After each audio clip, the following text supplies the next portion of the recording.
What does it mean to live unlimited? For some, it's learning to navigate a world not built for you.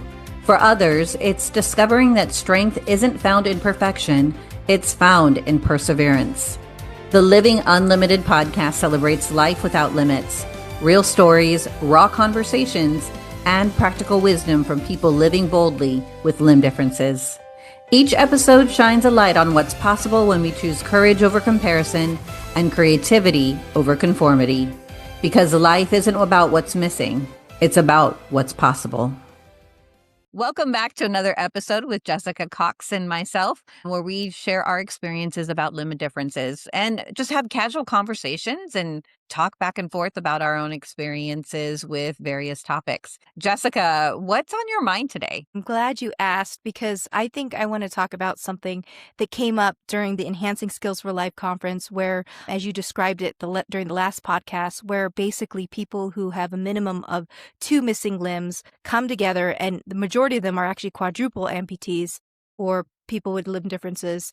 And they come together for this conference. And I rolled right on into this conference. My very first breakout session that I was going to help with was the parent breakout session. And when I rolled in, it was all about confidence and how these parents want to instill confidence into their young person, into their children, and how they can do that, and how important and appropriate of a question is that for us, because honestly, and you probably agree with me on this, Pauline, it's incredibly difficult, even without any limb differences, to build confidence in any child. But then you have limb differences and something that's visually different that makes it even exponentially harder to build that confidence, that self-worth, that confidence of being out there and being in the public eye and how to go about it.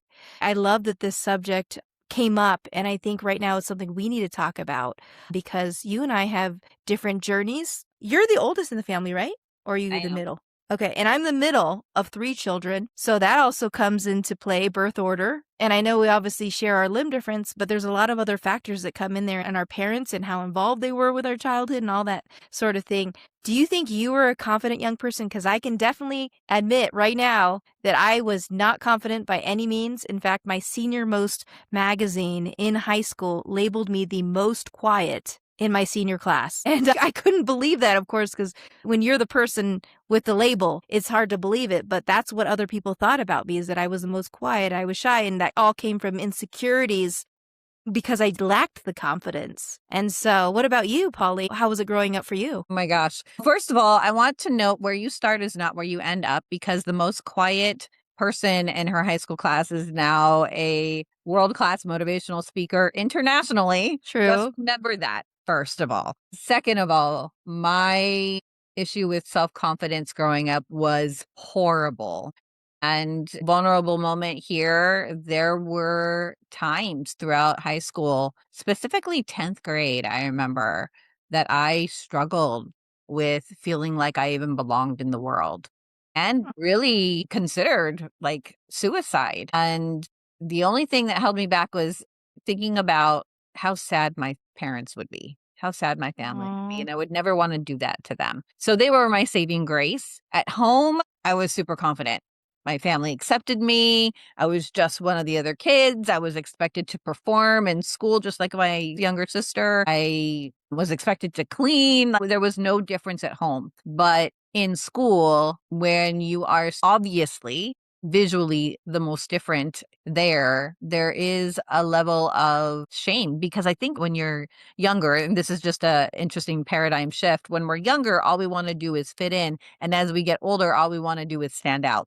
Right? True. Want to be unique. And when we're in this mode of feeling like, I just need to blend in, I just need to blend in, have the right hair, have the right clothes, then I'll be okay. You're going to be sorely disappointed because you're never going to blend in with when you have a limb difference. And so it was really hard, I think, for me growing up. And so I want to ask you, Jessica, what do you feel like was the turning point from being the most quiet to owning your voice? Wow, it wasn't overnight. And like everyone wants that quick answer to that question, of course. And it's not something that happens overnight. It's something that you have to develop over time. It's not one particular moment. It's not one particular instance. It's just you have to find what it is that builds your confidence up to feel that you are worthy of speaking up. And even if someone disagrees with you, it's fine. You can keep your voice, you can have your opinion, and it's good because that's what society is. We all are wonderful. We have a freedom of an opinion,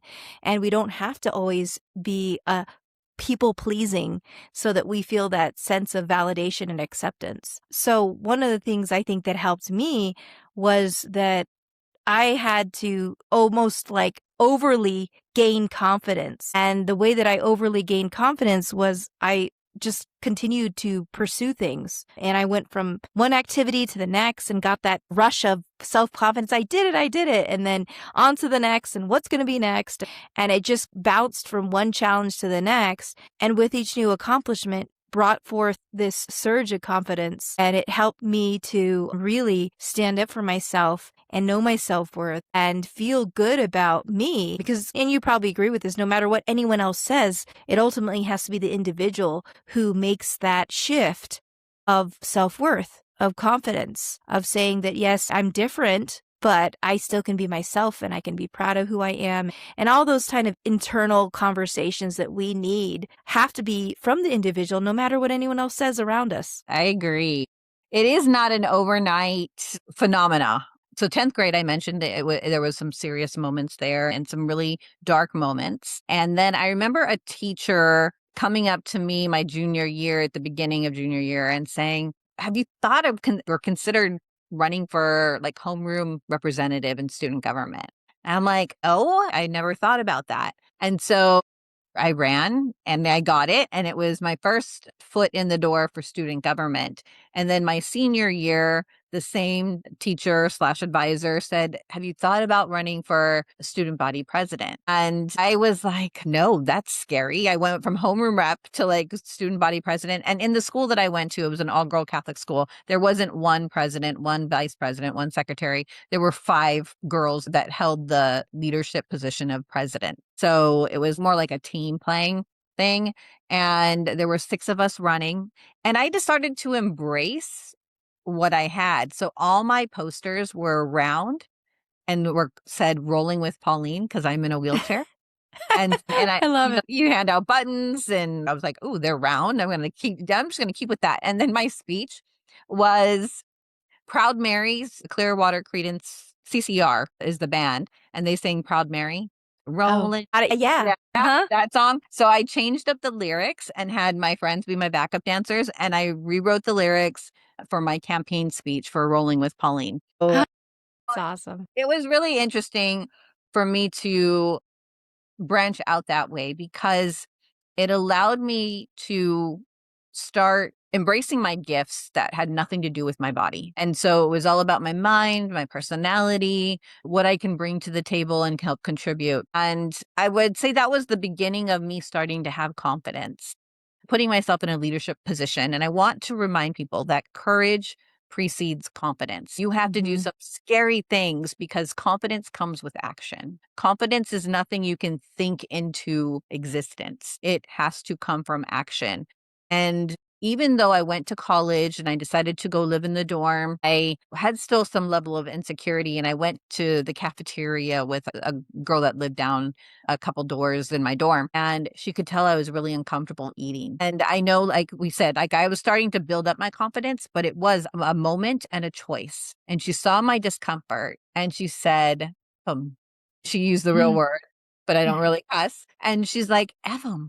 And I'm like, what? Evam. I'm like, oh, it doesn't what they think. And it was the first time that someone disrupted my thinking that someone's opinion mattered more than my own opinion. And it was like, okay, yeah, I can do that. And so that moment, that choice did change everything. And when you start having this self confidence, it changes the experience you have in life. For sure. I love it. It's a series of moments, and those are so specific that you remember those, and it's so true. It's just they build on each other, and slowly they start to build up who you are and who you can become, and then you get to that point where now you're just like, "F 'em," Yeah. right? If they're not comfortable, then that's their problem. That's not your problem. And just going through life, that's something that's so beautiful. Because one of the teenagers came up to me with that same thing. She was talking to me about how her trip out to this conference, she just, by the end of the travel day, when she got to Houston where this big conference happened, she was just absolutely drained because of the reactions from the world from the moment she left her home in Wisconsin and got on in a car and then got to the airport and went through security and then got to the gate, and all these stairs just started to just drain her of her energy. And then I turned to her that day when she shared with me that intimate moment. I said, "You know what? If you let people drain you of your energy, you're not going to have anything left for yourself. But you're going to have to make sure that you know that you are the ones in charge of giving that energy away. And if we did that every single day, we would have nothing left. We'd be totally exhausted." And it's so true, though, because I connected with her. I remember that feeling of just being so overwhelmed by the stares and reactions that you just, by the end of the day, you're just beat and exhausted because you've given that energy off. But we can control that, and we can ultimately control how we react. And like your friend said at the dining hall, it's so appropriate. If we could just not care about it, right? Then we preserve that energy for other things. And here's what I've learned is that the way I perceive myself, whether it's being insecure or self-confident, it changes the way people respond to me. Have you Yes, felt that at all? for sure. Yeah, I want you to expand on that a little if you want to, because I just have an example as well. But that's so beautiful. It's so true. It's like when I was insecure about myself, people tiptoed around me. They didn't, it's like I put up this wall of don't talk to me, don't make eye Yeah. contact. I'm not available. And when I started coming into my own and developing that self confidence is an internal thing, but it changes the way you present yourself in public and it changes the energy you put out there. I was available. I was friendly. I was making eye contact. I wasn't waiting for people to make eye contact to me. I was smiling and saying hi first. I wasn't waiting for them to say hi to me before I gave myself permission to engage. It really shifted the way people engaged with me because they didn't have to guess who I was because I was presenting who I was. And it really just changes the experience I had of life. The acceptance people had of me correlated with the acceptance I had of myself. Yeah, that's so true. And it's whether we know are aware of it or not, we give off certain energy. And I always thought that when I was at a grocery store, for example, and when I was a teenager and I just hated being stared at, just trying to do my thing, get groceries. This was all before you could get groceries delivered to your door, of course. But the engagement was just, again, exhausting. And I realized that once I shifted my energy to change from that victim to the empowered, that shift in life, it literally changed my life. It was just like, I'm giving off positive energy so that when I'm in a grocery store and purchasing something and I'm smiling at the person in line, they don't see me and they don't see me as a victim or in a negative light. Instead, they feel that energy that speaks louder than actions is sometimes that energy you give off to people, the joy you emit, the gratitude, and all those things that come into play really do end up causing a reaction from another person or a response from another person. So making that shift was life-changing, and I can go through a grocery store now and not have to feel like I have to be hiding my difference with a long sleeve sweater or something to cover up my armlessness, but instead to just be proudly walking around and giving off that positive energy, and as a result, make someone else smile and feel the joy and that positive energy. And it's just this ripple effect, and it causes people around you. So what an opportunity, as opposed to before being quite the opposite of an opportunity. Now it's like an opportunity to emit that joy and that love out there. Yeah. Here's the thing, if you're listening to this or watching this right now, you're visible. People see you, whether you play small. Playing small does not hide you. People will still see you. Or if you are lit up and happy and spreading joy, the only thing that will change is the experience of you that people will have. So when we hide, when we play small, we try to diminish ourselves, try to quote unquote blend in. I do get upset that I can't have hands to make the quote signs. You have the shoulders, though. I know, quote unquote. But it doesn't make you invisible when you play small. It just brings more of that pity type of energy from people. But if you notice, and I maybe practice this, if you're out in public, maybe it'll be uncomfortable at first because you haven't worked on your self confidence, but maybe you're trying to work on it now, and we're inspiring you to do that. Smile at somebody, feel joy in your heart. You don't even have to smile at somebody. People will just feel the energy that's coming off of you. And I guarantee you, you're going to get way more compliments, positive compliments, than people trying to hide from you or feel sorry for you. And just to experiment and let us know in the comments, like, how did it go? I'd love to know. Yeah, that's a good one. That's a good one for people to go off and try this after they've listened to this. Just go try it out on the next time that they're out in public. Oh my gosh. Oh, this was such a good topic, Jessica. It probably won't be the last time we talk about this topic, but are there any last thoughts you'd like to share before we close out this? No, I really like the call to action for everyone to try this out. Just to do a little experimentation themselves as to if it's true what we're talking about and it can be applied to their own life. And like with anything, it just takes a little bit of practice and implementing it into your life and seeing how it can shift things. Yeah. Yeah. Don't take our word for it. Do it yourself and let us know how it goes. Thanks again for joining us for this episode. We hope you liked it. Let us know in the comments. Subscribe, follow, do all the things so that we're top of mind for you. And we look forward to seeing you again next time.